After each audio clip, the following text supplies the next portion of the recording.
Ria was home for Diwali, eager to celebrate the festival with her family in their small village nestled among dense woods. Her parents had told her stories growing up, myths and legends of ancient spirits that roamed the forest on moonless nights. But they were just stories, or so she thought. The Diwali celebrations were in full swing, colorful lanterns and diyas were lit all around the house, casting a warm, festive glow against the darkness of the surrounding forest. As the night wore on, her family gathered for Lakshmi Puja, lighting up the courtyard with vibrant oil lamps to welcome prosperity.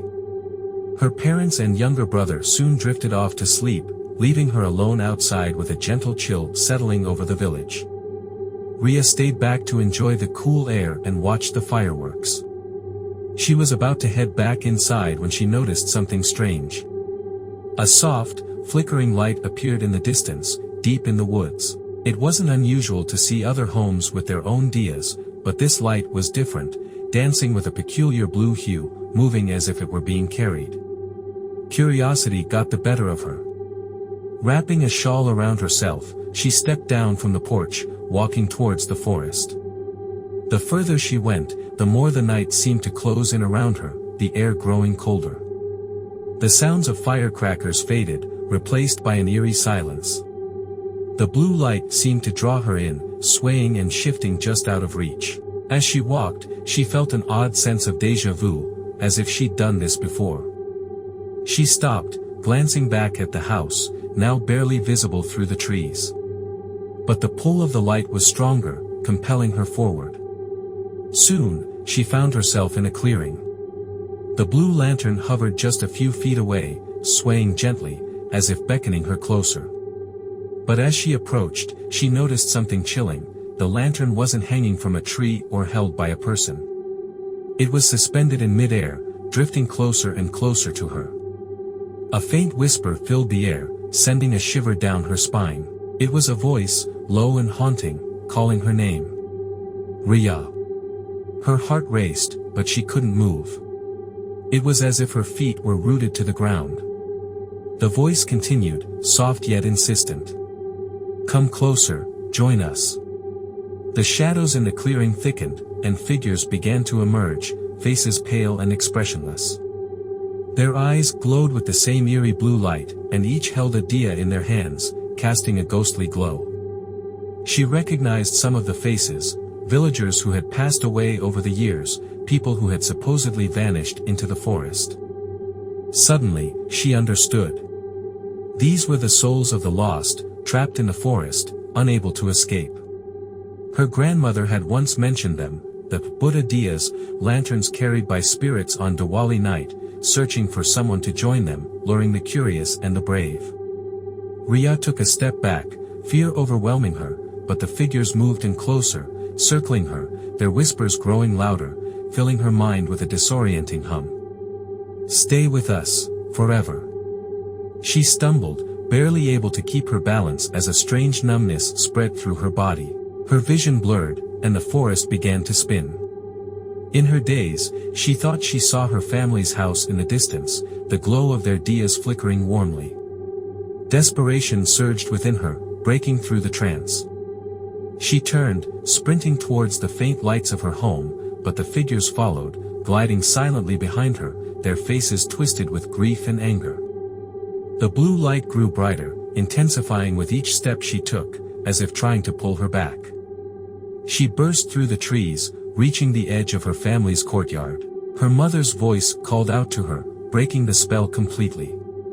She stumbled into the light of their diyas, collapsing as the blue lantern vanished behind her. When she looked back, the forest was dark once more. The haunting figures were gone. Her family rushed to her side, worried and confused. She tried to explain what she had seen, but the words faltered. In the morning, they found strange footprints leading to the forest edge, and a single diya placed on the ground where she'd stood, its flame cold and lifeless. From that night on, Ria never ventured into the woods on Diwali. The blue lanterns were gone, but every year, she placed an extra diya at the forest's edge, hoping to appease the spirits that roamed the dark, hidden places, waiting for the next soul to wander into their grasp. It was Diwali night, and the Sharma family was excited to spend their first festival in the new house on the outskirts of town. The house was large, with a spacious backyard where they planned to light sparklers and firecrackers. Neighbors had warned them about the woods nearby, whispering old tales of shadows that roamed there on Diwali night, drawn by the light and sound. Mr. Sharma laughed it off as a local legend. The evening began with rituals, the house filled with the scent of incense, sweets, and laughter. After dinner, they headed outside to enjoy the fireworks. Sparklers lit up their faces as they took turns waving them in the air, while colorful firecrackers exploded in the sky, casting flashes of light over the dark woods behind their house. While they laughed and cheered, Rohan, their teenage son, caught sight of something odd at the edge of the yard. Amidst the flashing lights, he thought he saw a tall figure standing just inside the tree line, watching them. He blinked, and it was gone. He brushed it off, thinking it was just his eyes playing tricks on him in the shadows. As they continued lighting sparklers, his younger sister Neha screamed, dropping her unlit sparkler. "Did you see that?" she stammered, pointing to the woods. Rohan looked, but there was nothing.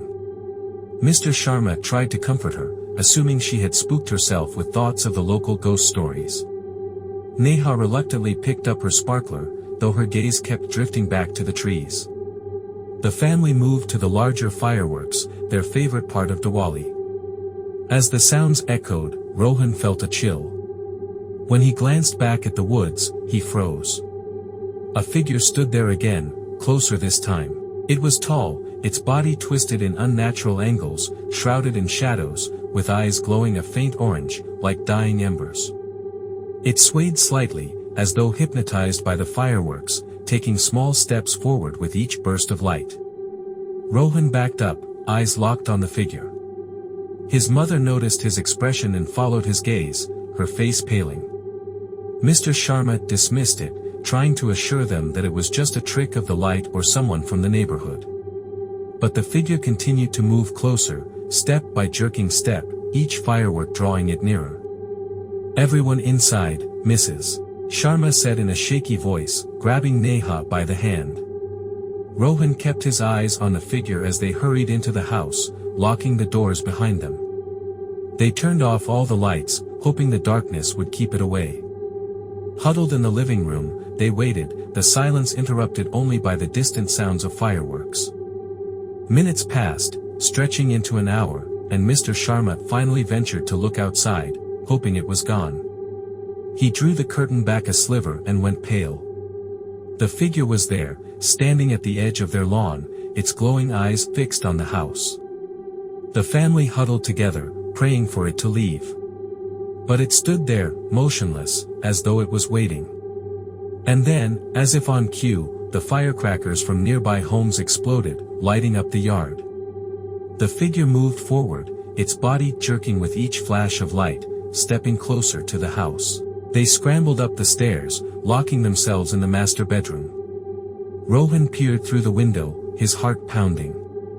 The creature was now at their front door, leaning in, its face inches from the glass, its eyes glowing in the faint light. Then, it did something unexpected.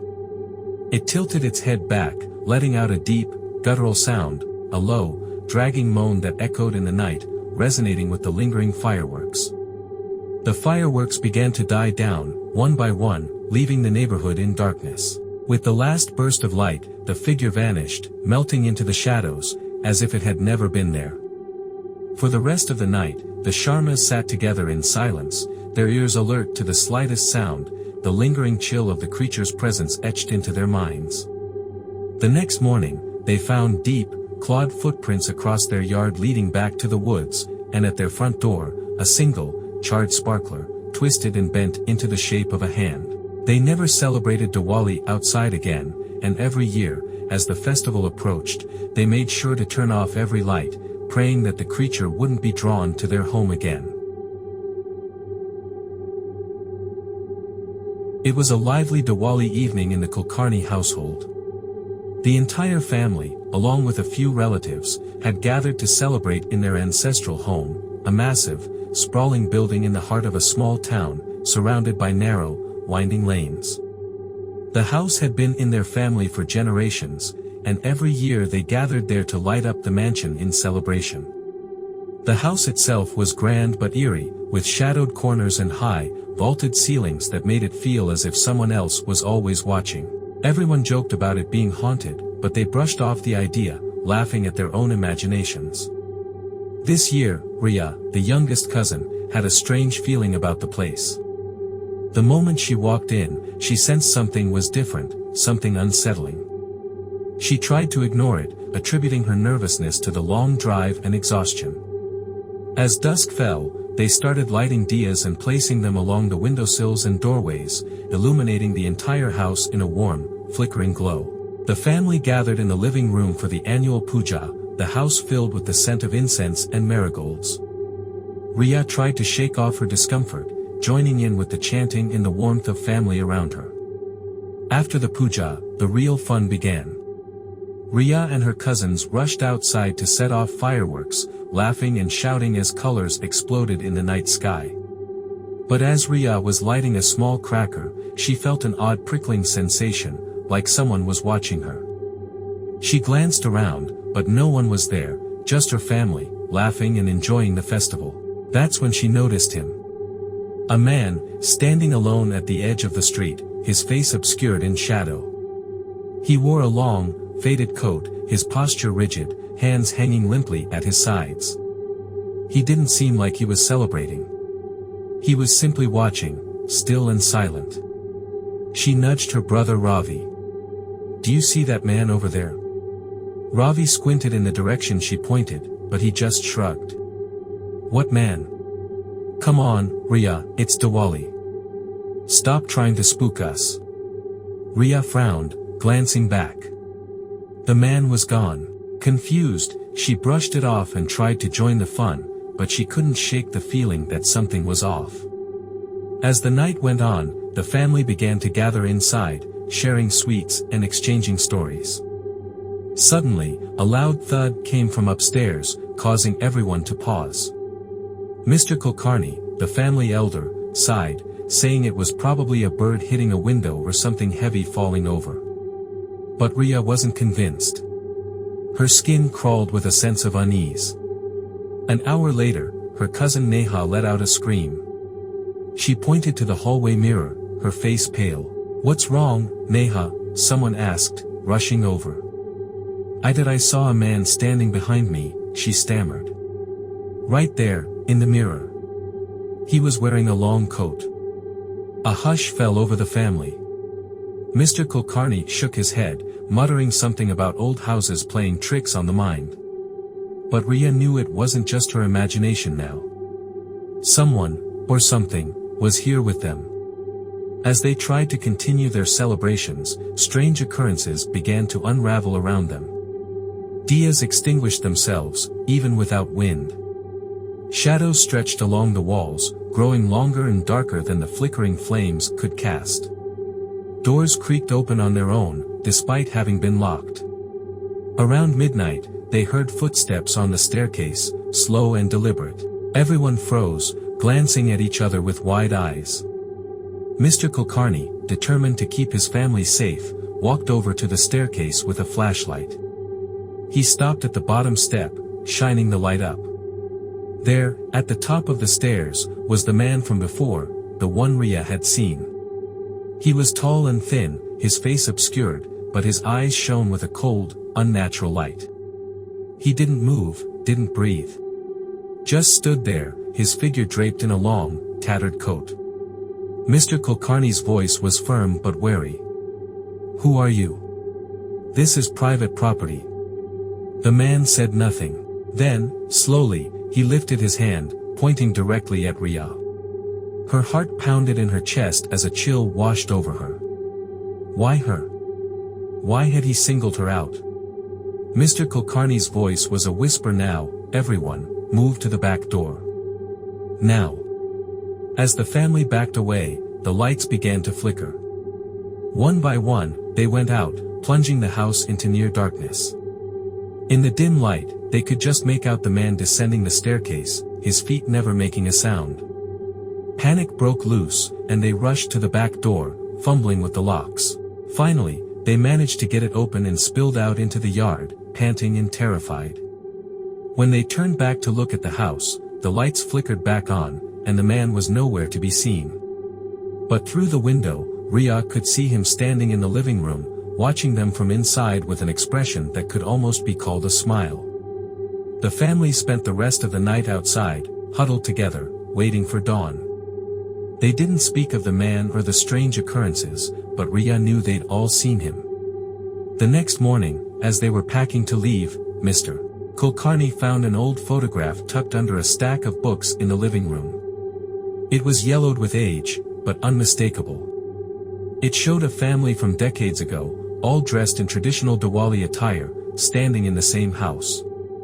At the edge of the group, standing apart from the rest, was a man in a long coat, his eyes glowing faintly even in the black and white image. When they looked closely, they could see he was staring right into the camera, his gaze intense and eerily familiar. Love these stories? YouTube algorithm suggests that you would like to listen to these stories. Click on the video on the screen.